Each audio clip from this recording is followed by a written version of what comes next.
Hello বন্ধুরা, আজ আমরা শুনবো একটি মজার এবং শিক্ষামূলক গল্প। চলো তাহলে শুরু করি। এক গভীর জঙ্গলে এক লোভী নেকড়ে বাস করত।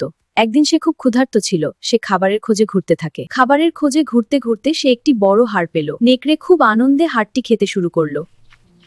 হঠাৎ করে হাড়ের একটি টুকরো নেকড়ের গলায় আটকে গেল। সে কাশি দিতে লাগলো এবং খুব কষ্ট পেতে লাগলো। এখন আমাকে কেউ সাহায্য না করলে আমি বিপদে পড়ব।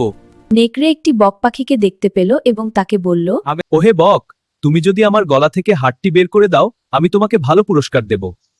বক কিছুক্ষণ ভাবল, তারপর সাহায্য করতে রাজি হলো। বক তার লম্বা ঠোঁট নেকড়ের মুখের ভেতর ঢুকিয়ে সাবধানে হাড়টি বের করে আনলো। আমি এত খুশি যে আমি তোমাকে সাহায্য করতে পেরেছি। বক পুরস্কার চাইল। তুমি তো বেঁচে গেছো, এটাই তোমার পুরস্কার। আমার মুখের ভেতর মাথা ঢুকিয়েও তোমাকে আমি খাইনি। বন্ধুরা, এই গল্প থেকে আমরা কি শিখলাম? অকৃতজ্ঞ মানুষের জন্য ভালো কাজ করলে সবসময় পুরস্কার মেলে না। তাই আমরা সবসময় কৃতজ্ঞ হব এবং অন্যের সাহায্যের মূল্য দেব।